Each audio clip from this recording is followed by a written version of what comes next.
Shalom e bem-vindos à Via Rápida Israel, uma frase do hebreu que significa amarás a Israel. Esperamos que vocês fiquem conosco porque nosso professor Dr. Baruch vai compartilhar um estudo expositivo da Bíblia. Dr. Baruch é professor titular no Instituto Zera Avraham, com sede em Israel. Ainda que todas as aulas no Instituto são dadas em hebraico, o Dr. Baruch fica feliz em compartilhar este estudo semanal com dublagem em português. Para mais informações sobre nosso trabalho em Israel, visite nosso site amarasaisrael.org.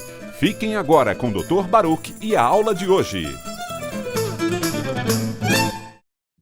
God has a purpose.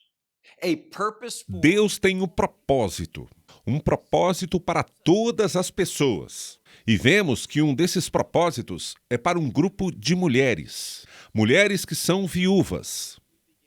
Na semana passada, começamos o capítulo 5 de 1 Timóteo e entendemos que Deus quer que façamos coisas.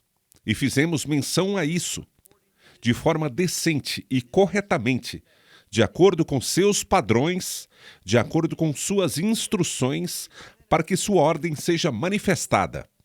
Porque somente quando a sua ordem for manifestada, somente depois disso, você terá o resultado de sua vontade, a sua justiça será manifestada, a sua glória será revelada e a sua obra será realizada.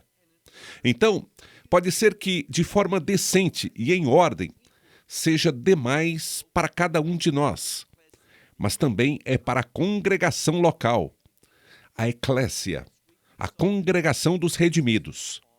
Semana passada, vimos que foi dado destaque às viúvas, como também às instruções que acompanham, e quero então dar continuidade a essa reflexão, porque a segunda parte do capítulo 5 de 1 Timóteo trata somente sobre isso em termos bem específicos.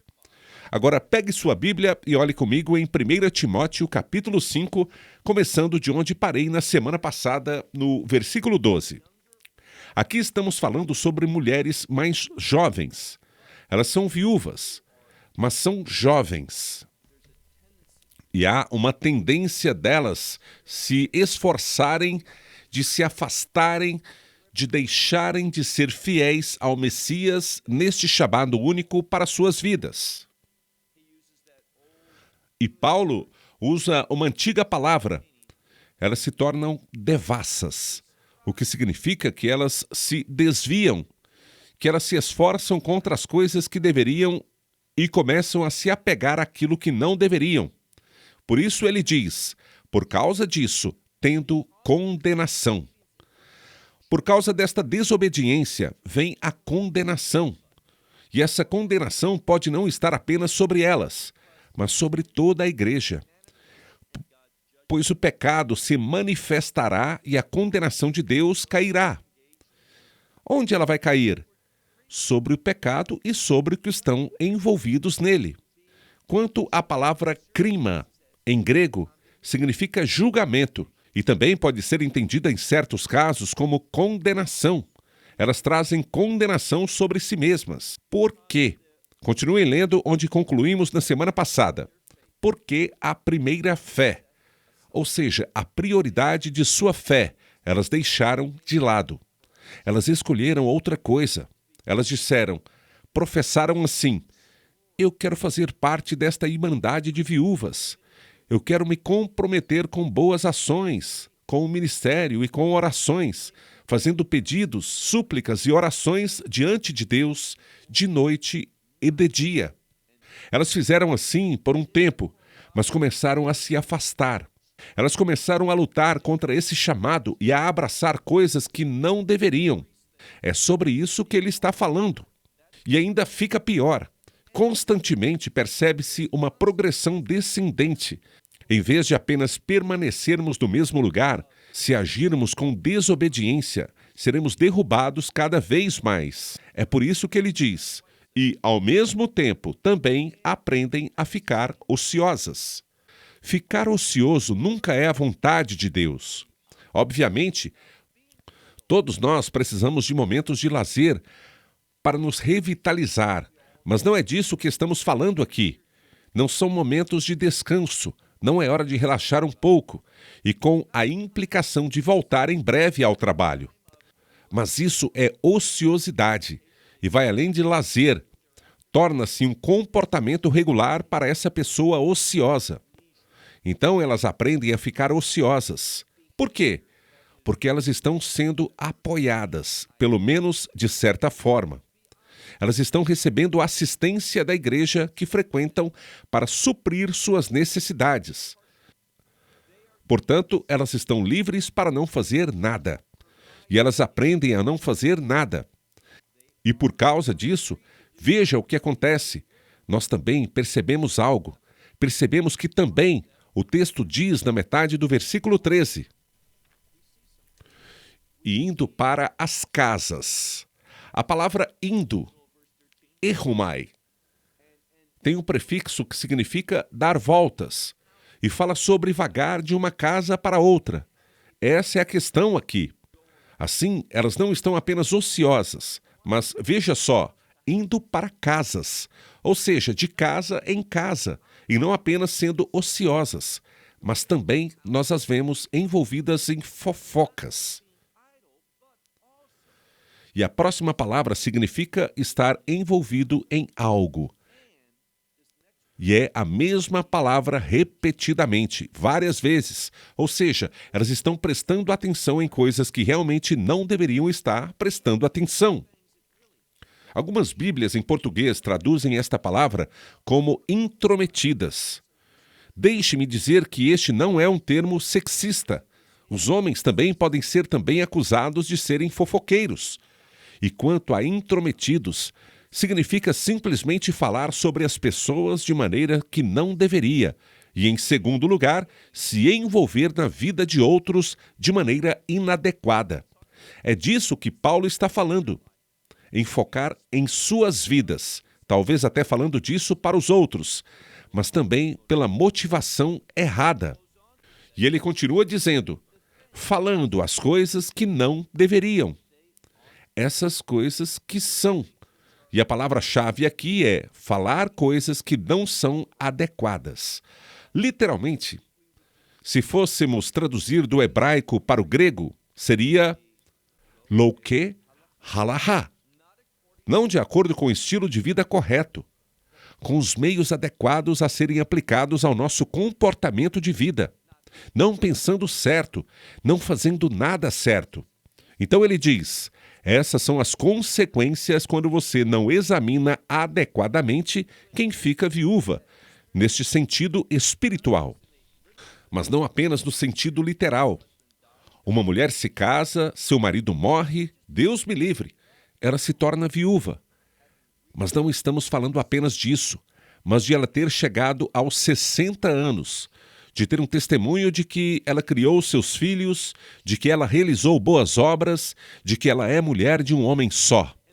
Lembra que conversamos sobre isso na semana passada? Da mesma forma, para ser diácono, para ser bispo, para ser um líder religioso, um homem precisa ser homem de uma só mulher, ou seja, casado com uma só mulher. Ponto final. Da mesma forma, se uma mulher se divorciou, agora ela não é mais mulher de um homem só. Ela não é. Ela pode ser amada, ela pode se envolver em coisas, mas ela não fará parte formalmente desta irmandade de viúvas, que se envolvem de maneira formal. Ou seja, suas necessidades são supridas, isto é, ela é apoiada pela sua igreja. Continuando a leitura, veremos que ela se envolveu nestas coisas que não são apropriadas. Versículo 14. Portanto, eu quero. E essa fala se trata de uma ordem, não apenas de uma sugestão. Ele diz, portanto, eu quero que as mulheres mais jovens. Aqui ele se refere às viúvas mais jovens. Eu quero que as viúvas mais jovens se casem, tenham filhos. Veja o quanto elas são jovens, pois elas ainda estão em idade fértil para ter filhos. E veja algo muito importante, não deixe o mundo esquecer isso, pois é uma grande honra. Isso tem grande significado para Deus. E do que se trata? Administrem suas casas. Se uma mulher administra bem sua casa, estou falando de sua família, haverá muitos frutos por muitas gerações. Da mesma forma, se a mulher não ressalta esse ponto, se ela não faz um bom trabalho gerindo bem a sua família, haverá consequências divergentes para muitas gerações também. Então, essas coisas, ele diz, deixe que essas mulheres mais jovens, isto é, as viúvas mais jovens, se casem, tenham filhos, administrem suas famílias e não deem ocasião, não deem oportunidade aos que são contra, ou seja, aquele que é contra, ao adversário, a fazer uma coisa, a explorar essa acusação, a maldizer. Afinal de contas, do que ele está falando? Se as coisas não forem feitas decentemente e em ordem, haverá pecado na comunidade, pecado na igreja, o que significa que esse pecado é um instrumento de acusação. Ou seja, as pessoas de fora veem isso, elas estão cientes disso, elas estão observando, e isso traz acusação para a igreja. Portanto, Paulo diz: eu quero que essas mulheres mais jovens se casem, que elas tenham filhos, que elas administrem sua casa, para que aquele que é contra tudo isso não se aproveite dessa acusação que está acontecendo. Versículo 15. Pois já, Paulo tem muita experiência. Paulo é bem viajado. Ele conhece muitas e muitas igrejas e congregações. Ele já viu muitas delas. E ele viu que algumas já, ou seja, algumas mulheres se desviaram, elas se afastaram. E diz, depois de Satanás. Muitas pessoas ficam surpresas com o aparecimento do Satanás aqui. Você quer me dizer, então, que se uma mulher não está fazendo essas coisas, que ela está servindo a Satanás? Entenda a intenção. Quando formos ler algo e não tivermos base, treinamento, chegamos a conclusões erradas. O que Deus está dizendo aqui através de Paulo? Paulo está instruindo Timóteo a se conscientizar de uma coisa, que é o seguinte: se você não está servindo a Deus, você está servindo ao inimigo. Você está servindo a Satanás. É por isso que se diz que você não pode servir a dois senhores. Ou você serve a Deus ou ao dinheiro. E o dinheiro é um ativo importante que Satanás tem.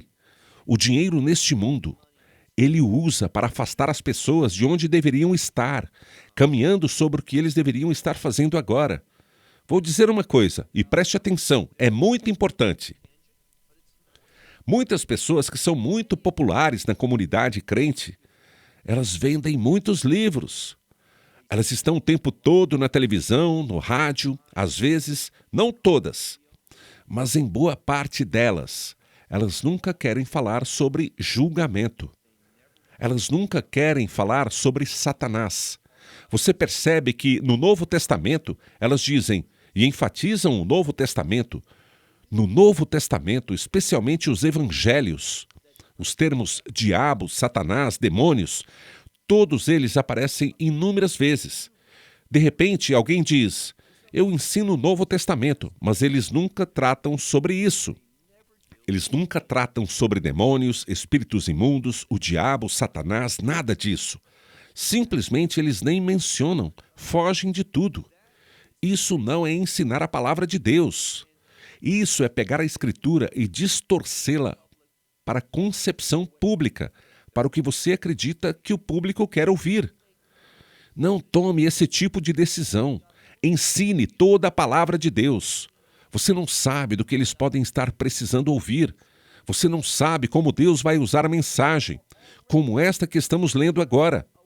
E ele diz que alguns já se desviaram para seguir Satanás, seguir esse inimigo.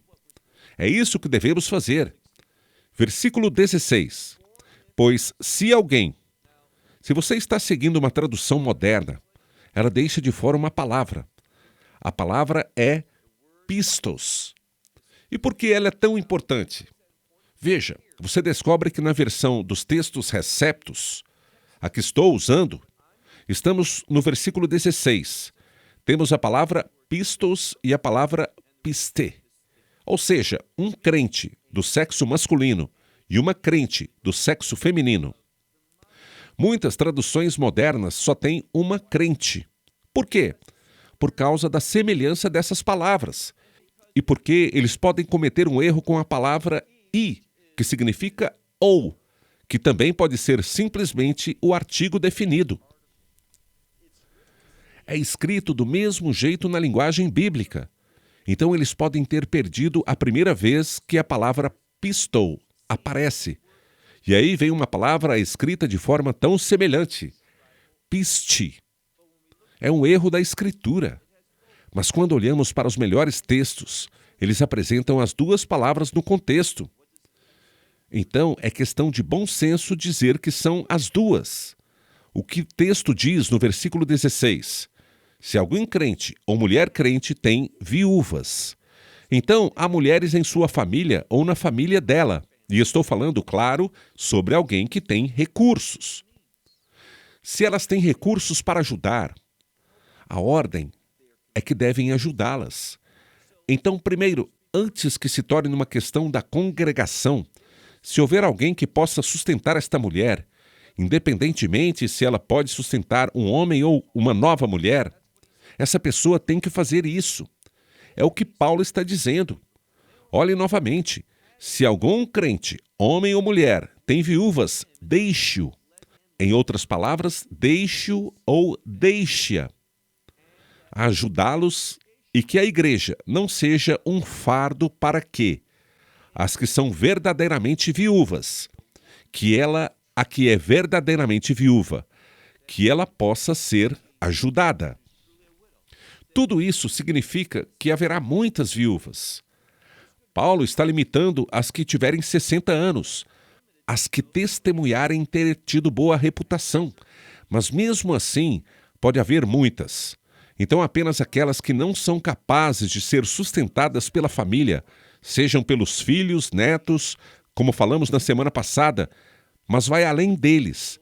Qualquer membro da família deve assumir a responsabilidade, caso tenha recursos, e deve fazer o que puder de qualquer maneira. É melhor alguma ajuda do que nenhuma ajuda. Sim, eles devem ajudar essas mulheres. Por quê? As viúvas são preciosas para Deus. Versículo 17 agora. Neste versículo, vamos fazer uma mudança. E vamos voltar alguns versículos atrás. Nós vemos aqui a palavra que é usada para presbíteros. E estamos falando aqui provavelmente com base no contexto. Não apenas em alguém que seja mais velho, mas alguém que é um presbítero, no sentido que esse alguém tem uma posição dentro da congregação. Então ele diz aqui, os presbíteros que governam bem, ou seja, eles guiam bem. A palavra para governar ou liderar é uma palavra que significa apresentar-se diante. É uma palavra que implica que alguém tem autoridade e que faz uso dessa autoridade. E a palavra talos significa que eles agiram assim de maneira apropriada, adequada, de forma correta. Repetindo, então, os presbíteros que governam bem sejam dignos de duplicada honra. De dupla honra, especialmente aqueles que trabalham, que se envolvem na palavra e no ensino. Mas então, para que isso? Isso simplesmente nos mostra a importância das Escrituras, o quanto a palavra de Deus é vital. E aqueles que se empenham em estudá-la, não apenas pessoas como eu, mas pessoas como você, que servem numa igreja. Eu não sirvo numa congregação específica. Nós temos um instituto aqui, mas não é uma igreja neste sentido. Então ele não está falando com alguém como eu, mas com alguém que serve em uma congregação. Está escrito, os que se envolvem na palavra. E um presbítero pode ser também um pastor, que se envolvem com a palavra completamente, trabalhando, labutando, trabalhando na palavra e ensinando. Aqui diz também que eles são dignos de uma dupla honra. Além disso, olhe por favor no versículo 18. Pois a Escritura diz, um boi que está pisando, ou seja, um boi que está empenhado em trabalhar, em labutar, não amordace. Por quê? Se ele está trabalhando, ele deveria receber a sua recompensa, sua comida. Também digno é o trabalhador de seu salário. É o que diz a Escritura. Da mesma forma, essas viúvas, elas estão trabalhando, estão labutando, estão orando noite e dia, ou intercedendo pelos que frequentam a sua igreja, fazendo os pedidos que vêm de lá. Versículo 19. Agora ele novamente repete, pois ainda estão falando sobre os presbíteros. Ele diz, contra um presbítero. E aqui se refere a um presbítero que cuida de uma igreja e que está indo bem. Contra um presbítero, não receba nenhuma acusação. Não há um ponto ao final desse versículo. Ele continua e apresenta uma exclusão. Ele diz, contra um presbítero, uma denúncia ou uma acusação, não receba. Em seguida, aparece a palavra ectos, que significa a menos que. E depois uma outra frase, ei-me, que quer dizer senão, ou a menos que. Então, quando olhamos aqui, se traduzirmos literalmente, o versículo seria assim, contra um presbítero, uma acusação não receba, a menos que ou senão com 2 ou 3 testemunhas. Então, só faça isso se a Torá permitir que essa declaração seja feita dentro de um cenário de julgamento. Assim, são 2 ou 3 testemunhas, pelo menos 2. Só uma não pode. Nós não consideraríamos uma acusação vinda de apenas uma pessoa. Tem que haver 2 testemunhas, não apenas pessoas que querem dizer a mesma coisa, mas que testemunham, que em primeiro lugar tenham provas. E por que são 2 ou 3? 2 é suficiente, mas 3 é melhor. A justificativa para isso é o que o judaísmo diz. Se você tiver 4, 5, 6 testemunhas, tanto faz. Ouça todas elas para que você tenha uma compreensão completa e precisa do que aconteceu. Às vezes, alguém pode fazer algo que parece errado, mas quando você obtém mais informações, você descobre que eles não estavam agindo de maneira errada. Eles estavam fazendo algo que era apropriado pelos motivos certos. Então você precisa desse testemunho completo. Então, Paulo diz, contra um presbítero, uma acusação não aceite, a menos que, e somente se, forem com 2 ou 3 testemunhas. Versículo 20. No versículo 20, estamos falando sobre pecaminosidade, sobre comportamento pecaminoso. O comportamento pecaminoso é feito por pecadores. Diz aqui, os que pecarem em público devem ser repreendidos ou condenados, ou seja, manifeste-se contra. Coloque as coisas em ordem. Existe um debate com relação a onde nós colocamos diante de todos em público. Os que estão sentados diante de todos em público, eles pecam e todos ficam sabendo? Ou em público que eles sejam repreendidos? Bem, temos algumas orientações da Escritura. A Escritura nos diz que se alguém faz algo errado, uma pessoa que vê vai até o que errou. Então, o que quer dizer sobre 2 ou 3 testemunhas? Não é um julgamento ainda. Não chegou a esse estágio. Eu vou e faço algo que não deveria. Eu peco. Alguém vê isso. A pessoa vem até mim e diz, Baruch, vimos você fazer isso. Bem, vou ser sincero. Não vou negar. Sim, eu cometi aquele pecado. Portanto, ela vai me dizer, você precisa se arrepender. Eu me arrependo. Isso é o que importa. Eu confesso, nós oramos juntos, pedimos perdão por mim, fim da questão. Por outro lado, se eu rejeitar, não, eu não fiz isso, estou mentindo. Eu fiz, mas não quero admitir nem confessar. Nesse caso, então traga mais 2 ou 3 testemunhas. Com sorte, depois de ouvir essas testemunhas, tudo acaba e eu digo, sabe, eu deveria ter dito sim, fiquei com vergonha, estava com medo, não sabia o que fazer. Simplesmente disse não sem pensar, eu não deveria ter feito isso. Essas 2 ou 3 testemunhas que surgem, eu posso não rejeitá-las, mas confessar. Se fizer a mesma coisa que eu deveria ter feito logo de início, dizendo, estou errado, preciso me arrepender, preciso pedir perdão.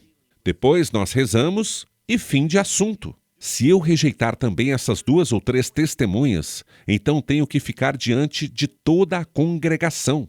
Mas pode estar falando sobre algo diferente. Pode estar falando sobre um pecado que é conhecido publicamente diante de todos.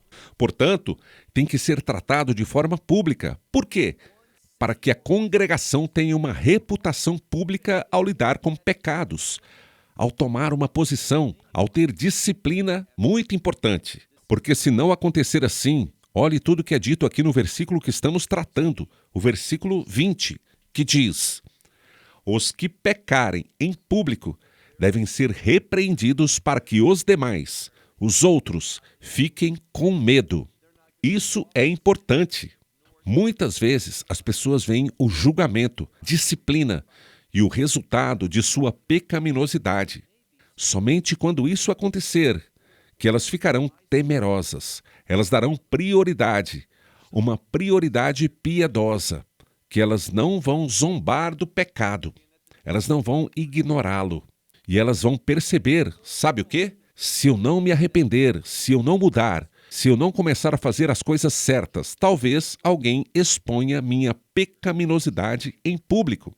Então está escrito, então faça assim. Olhe novamente para o texto, versículo 20. Perante todos devem ser repreendidos para que os demais, os que não estão envolvidos naquela questão que está sendo tratada publicamente, para que eles temam. Versículo 21. O versículo 21 tem uma palavra que significa testemunhar, evidenciar, dar testemunho. Mas o que é interessante é que há um prefixo nela, se referindo, pois, à palavra diâmetro. O que é um diâmetro? Você tem um círculo e você começa no final do círculo, do lado para o círculo onde o círculo termina. E você vai para o meio e continua indo para o outro lado, por todo o diâmetro, completamente. Então, o que isso significa aqui quando temos esse prefixo anexado à palavra que significa testemunhar? Olhe no versículo 21. Testemunhar completamente. É assim que devemos entender o que está escrito. Dar um testemunho completo diante de Deus e do Senhor Messias e Yeshua, e dos anjos eleitos. Nesse momento estou hesitante. Eu hesito em sair pela tangente, pois temos a palavra anjos eleitos. Mas será que estamos falando sobre anjos? De quando Deus olhou para a criação, quando Ele criou a hoste celestial, os anjos, e disse: com esse eu fico, com outro eu não fico, com esse eu fico, com esse outro, não. Não é isso que vemos. Nós entendemos que os anjos eleitos são os que não concordaram com Satanás, os que acreditaram em Deus e mantiveram sua posição. Então a sua eleição não foi feita por Deus, porém Deus reconheceu a decisão deles e os escolheu. Essa é a questão aqui. Continuando o versículo 21. Também os anjos eleitos para que essas coisas, diz aqui, que essas coisas sejam guardadas. E poderíamos dizer separadas. No judaísmo, o primeiro curso que alguém faz quando quer ser um Rav ou um rabino são coisas chamadas mutar viasur, as coisas que são permitidas e as coisas que não são permitidas. Há uma separação. Quando você vai ao livro do Gênesis, por exemplo, você vê que Deus criou a luz para fazer uma distinção entre o bom e o mal, o certo e o errado. Então, da mesma forma, e Paulo está dizendo a Timóteo é isso. Ele diz, é preciso haver um testemunho completo diante de Deus e nosso Senhor Messias e Yeshua, e os eleitos dos anjos, para que mantenhamos uma separação, para que não tenhamos mistura. Além disso, não fazer as coisas com preconceito, nem fazer as coisas por favoritismo. Em hebraico, hoje diríamos otexia ou massopanim. Nós não temos favoritos, fazemos coisas com base no que é certo ou errado, no que é adequado ou no que é impróprio, no que é permitido e no que é proibido. É disso que ele está falando aqui, pelo menos é o que parece. Isso é muito, muito tradicional na perspectiva do judaísmo, que logo surpreende com base em quem está ensinando, o apóstolo Paulo. Ou seja, não faça as coisas com preconceito ou favoritismo. Versículo 22. Agora, as mãos não imponha precipitadamente. Ou seja, não dê às pessoas uma posição de autoridade, de liderança. Não imponha suas mãos sobre elas. Não tenha pressa. Isso deve demorar. Às vezes, pode levar muito tempo até que você imponha as mãos sobre uma pessoa. Nem seja cúmplice de pecados dos outros. Ou seja, não participe dos pecados dos outros. Seja diferenciado, esteja separado. Aqui nesta última parte do capítulo 5, vemos certo destaque ao se fazer uma distinção, ao se separar. Não se ajunte, não participe das atividades pecaminosas dos outros. Ao contrário, ele diz, veja o final do versículo 22, onde ele diz, a si mesmo puro, conserva-se. Nós diríamos assim, mantenha-se a si mesmo puro, mas em grego temos a si mesmo puro, conserve-se. Está sendo enfatizado aqui que precisamos ser pessoas que assumem a responsabilidade de nos manter puros. Nem, perceba o que ele diz para Timóteo, continue a beber água. Ou seja, não beba somente água. Depois ele diz, você precisa de um pouco de vinho. Por que ele diz isso? Por causa do seu estômago e das suas frequentes enfermidades, suas doenças. Vamos entender. Timóteo era maduro. Ele era eficaz, mas não era a pessoa mais saudável. E Paulo está dizendo, e isso é importante, porque ele está dizendo, você pode beber um pouco de vinho por causa de seus problemas de estômago.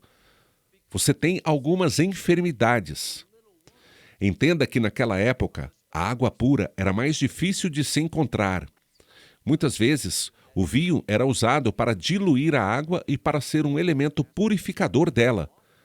Portanto, Paulo diz, este é o caso. Mas afinal, por que está se falando disso? Bem, as leis da hermenêutica nos garantem que é para demonstrar discernimento. Paulo está dizendo a Timóteo, você precisa compreender, baseado em sua situação pessoal, que tem problemas de estômago e que está frequentemente doente. Você precisa discernir, compreender isso e tomar as medidas necessárias. Está se falando nisso aqui como exemplo, em relação a esta situação, que você precisa exercitar o discernimento e olhar para circunstâncias específicas e tomar as decisões corretas. É por isso que esse versículo está aí. Depois ele continua dizendo, olhe agora para o versículo 24, de alguns homens, e podia ser pessoas em geral. A palavra aqui é antropos, ou seja, seres humanos. De alguns, seus pecados são evidentes. Ele está falando sobre algo que eu acho que é muito significativo e muitas vezes muito relevante para as pessoas, para todas as pessoas, mas talvez de maneira diferente. Ele está dizendo aqui, e eu quero traduzir isso corretamente, ele diz que há algumas pessoas, certos homens e certas mulheres, cujos pecados são evidentes, o que significa simplesmente que eles estão visíveis. Agora, eles são pessoas que têm uma tendência a fazer algo para que seus pecados sejam facilmente perceptíveis, pois são muito evidentes. Logo, ele diz também que há os que, nós já vimos antes, que são submetidos a julgamento. Ou seja, seus pecados são evidentes. Eles serão chamados por isso e passarão pelo julgamento. Mas há outros que também. E o que está querendo dizer aqui é que seus pecados não são tão evidentes, que eles os encobrem, ou a natureza de seus pecados não é publicamente comentada, conhecida ou investigada. Há coisas que são melhor escondidas, então seu julgamento não vem imediatamente. Ele diz, esses também, e continua, eles aparecerão. O seu julgamento, a sua pecaminosidade será conhecida. Mas muito mais tarde.